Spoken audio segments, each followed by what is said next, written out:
अस्सलाम दोस्तों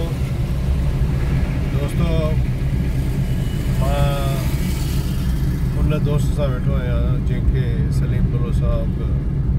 चवंदा आहियूं असां हर दिल अज़ीज़ दोस्त आहे असांजो। सभ खां वॾी ॻाल्हि इहा आहे त सलीम भुट्टो साहब जो जेको निकनेम आहे उहो डॉन आहे ऐं डॉन जे लाइ चयो वियो आहे त डॉन को 11 मुल्कों की पुलिस तलाश कर रही है और अभी तक उसे गिरफ्तार नहीं कर सकी, क्योंकि डॉन को पकड़ना मुश्किल ही नहीं नामुमकिन भी है। सो डॉन पाण हींअर हलूं पिया SSU पुलिस जो उहो यूनिट आहे जेको कमांडोज़ प्रोड्यूस कंदो आहे ऐं ही फोर्स स्पेशल फोर्स आहे जेका यानी ईअं सम्झ त असांजे पाकिस्तान जी सिंध पुलिस जी उहा फोर्स आहे जेका यानी जंहिंजा पंहिंजा रिकॉर्ड ठहियल आहिनि बाक़ाइदे। को बि ॾुखियो वक़्तु अचे, का बि ॾुखी ॻाल्हि थिए त हीअ फोर्स जेको आहे पंहिंजो कमाल ॾेखारींदी आहे ऐं हर नामुमकिन खे मुमकिन बणाईंदी आहे। SSU जो जेको हेड आहे यानी जेको DIG साहब आहे उहो आहे मक़सूद मेमण साहब। वॾो बहादुर माण्हू आहे ऐं वॾी ज़बरदस्त शख़्सियत आहे ऐं साईं जी महिनतूं आहिनि जो अॼु उहो DIG आहे। अॼु वञूं पिया असां राजा ॾे, राजा चयो त भई अचो मां वटि कॉफ़ी पी वञो, छो त राजा जो ही टाइम हूंदो आहे उते जिम में पाण खे फिट रखण जो ऐं जिम सुबुह जो बि कंदो आहे ऐं वरी शाम जो बि कंदो आहे। चई त अचु त मां वरी सलीम खे चयो मुंहिंजो हल त हलूं था, छो त सलीम जेको आहे SSU वारनि जे लाइ 4 अगस्त ते जेको शोधाए पुलिस डे मल्हायो वेंदो आहे, सलीम उनजे लाइ हिकिड़ो ट्रैक तयारु कयो आहे ऐं उहो ट्रैक जेको आहे सो राजा पंहिंजी आवाज़ में रिकॉर्ड कराईंदो ऐं उनजो जेको मेन थीम आहे उहो सलीम जान जो आहे ऐं यकीनन तव्हांखे वणंदो उहो जॾहिं असां उनखे ऑनियर ॾिसंदासीं त तव्हां यकीनन असांखे दाद ॾींदो, छो त उहो हिकिड़ो अहिड़ो यानी सॉन्ग हूंदो जेको ठाहिण जे लाइ घटि में घटि माण्हू खे जेको आहे सो महीने खन जी महिनत करणी पवंदी आहे, पर सलीम जान ऐं राजा मेमण जी कोशिशुनि जे करे ही तक़रीबन हिकिड़े हफ़्ते में तयारु थींदो, यानी 4 अगस्त खां अॻु में ई तयारु थींदो ऐं 4 अगस्त ते हीअ ऑनियर वेंदो शोधाए पुलिस जे नाले सां। ऐं हीउ ॾींहुं जेको आहे सो उन्हनि नौजवाननि जे करे मल्हायो वेंदो आहे जिन पंहिंजी जान जो नज़रानो ॾेई ऐं पुलिस जो नालो मथां उहो कयो आहे। सलीम भुट्टो साहब, तव्हां पंहिंजे उन ट्रैक जे मुतालिक़ छा था ॿुधायो?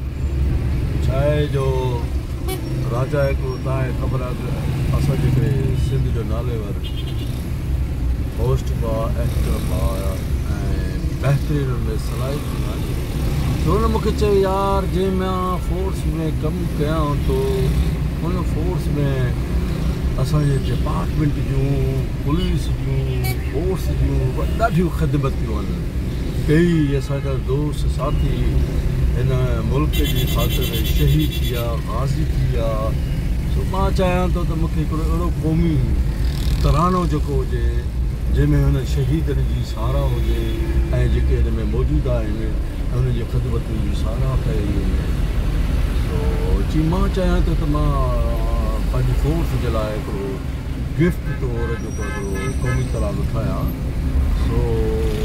उनजी शाइरी बि कल्ह असां कराए छॾी, 11वीं स्पीच में कल्ह शाइरी बि असां कराए छॾी, उनजी रिहर्सल बि कराए छॾी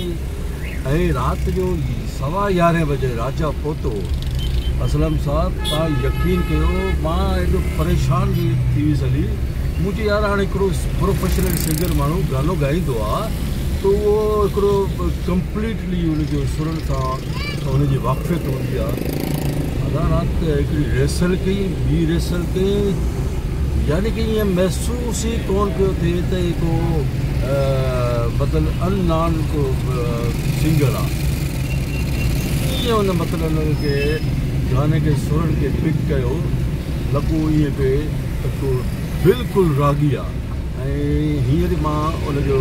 वोकल ई करायो पिए। सो वरी हींअर तव्हां मूंखे कॉल कई मां हली आयुसि ऐं तमामु बहितरीन माशाल्लाह लॻायो आहे रिहर्सल कई आहे इंशाअल्लाह ताला हिकु ॿ ॾींहंनि में इहो असां पंहिंजो वोकल ट्रैक तयारु करे छॾींदासीं ज़बरदस्त हिकिड़ी सुठी काविश आहे इहा त असांजा सिंध जा नौजवान जेके कंहिं न कंहिं हवाले सां पंहिंजे फ़न खे अॻिते वधाइनि था उन में कुझु दोस्त त वरी एक्स्ट्रा ऑर्डनरी बिल्कुलु महिनतूं कंदा आहिनि जिन में तव्हांजो नालो बि आहे तव्हां पंहिंजे कैरियर जो आगाज़ एक्टर जे हिसाब सां कयो वरी उन खां पोइ तव्हां तक़रीबन 20 साल तव्हां शोबिज़ खे अलविदा कयो ऐं तव्हां वरी फ़क़ीरी तबियत जा माण्हू ऐं तव्हां जेको आहे सो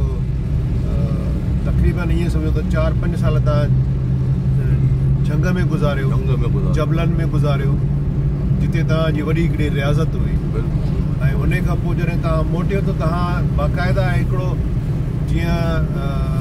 उर्दू में चवंदा न त कुंदन तव्हां कुंदन थी वियो यानी तव्हां में जेको रियाज़त जो ऐं तव्हां में जेको सब्र जो जेको वादो हुयो उहो तव्हां में एॾो अची वियो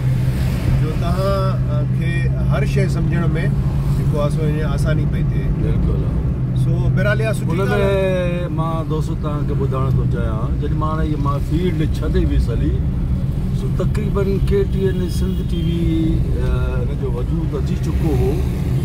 पर हिन जी मैनेजमेंट जा माण्हू जेको मूंखे कोन सुञाणींदा पोइ मूं चयो छा कयां मां वापसि हिन डायरेक्शन में हिन फील्ड में अचणु थो चाहियां त पोइ हीअ असांजो पुराणो साथी दोस्त हो मूं हुनजो हथु जलियो यार मूं चयो हाणे छा कयां मां कुझु डायरेक्शन में हिन फील्ड में कमु करणु थो चाहियां डायरेक्शन लाइन में मुंहिंजो जेको टीचर आहे मुंहिंजो दोस्त आहे ऐं इन ई मूंखे सिंधी में तारुफ़ करायो ऐं बाक़ाइदा लोकेशनियूं मूंखे अरेंज करे ॾिनी पंहिंजी तरफ़ां ऐं अॼु जेको डायरेक्शन लाइन में जेको आहियां त उहो असांजो दोस्त असलम पुट जी वजह सां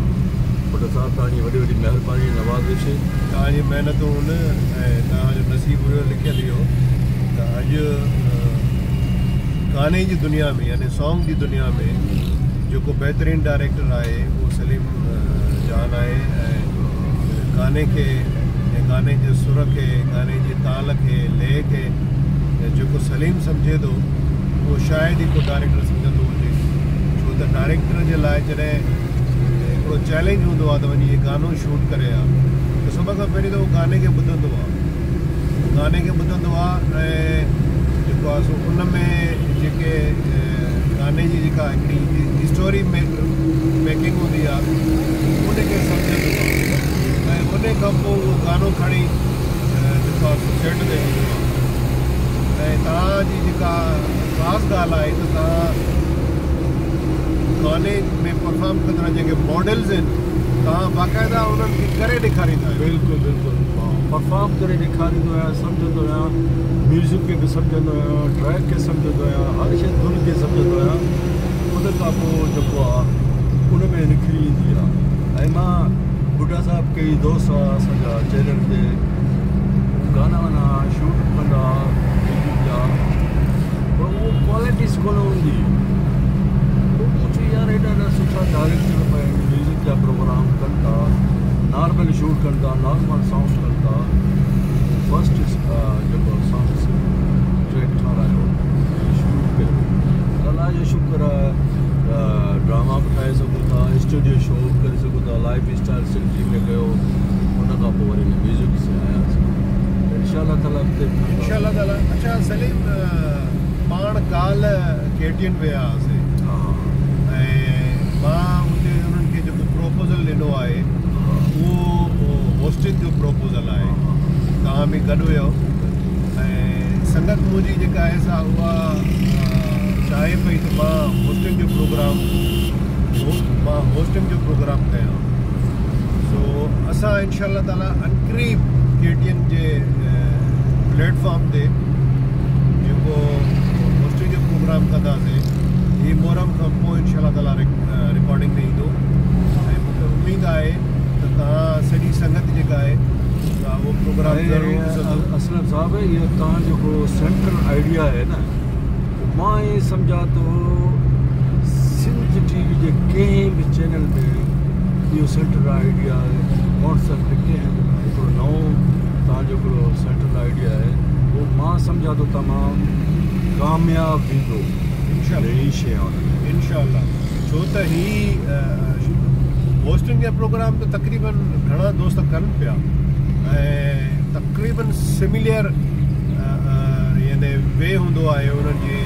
होस्टिंग जो या रिकॉर्डिंग जो। पाण थोरो हुन में डिफरेंट करण जो सोचियो आहे। बिल्कुलु बिल्कुलु ऐं असां उहो हाली डिक्लेयर कोन था कयूं। इन जी वजह इहा आहे त अञा रिकॉर्डिंग कोन थी हुन ऐं ही हिकिड़ी यानी सीक्रेट हूंदी आहे। सो इंशाअल्लाह ताला तव्हांखे वणंदो। असलम साहिब हिन में को बि शक न आहे। यूथ नौजवान आहिनि। हाणे ॾिसो अमिताभ बच्चन जो हिन एज में बि कहिड़े ख़ूबसूरत अंदाज़ सां तरीक़े सां जेको आहे कोन बनेगा। असलम साहब में भी जेके क्वालिटीज़ आहिनि स्टार्टिंग पावर आहे ऐं माशाअल्लाह राइटर बि आहे डायरेक्टर बि आहे एक्टर आहे। मां सम्झो त इंशाअल्लाह ताला तव्हांजो इहो जेको सेंट्रल आइडिया तमामु कामयाबु थींदो ऐं असांजी दुआऊं तव्हां सां गॾु आहिनि इंशाअल्लाह इंशाअल्लाह। सो दोस्तो बसि पुॼण वारा आहियूं SSU। पोइ तव्हांखे वरी वधीक हुते दीदार कराईंदा।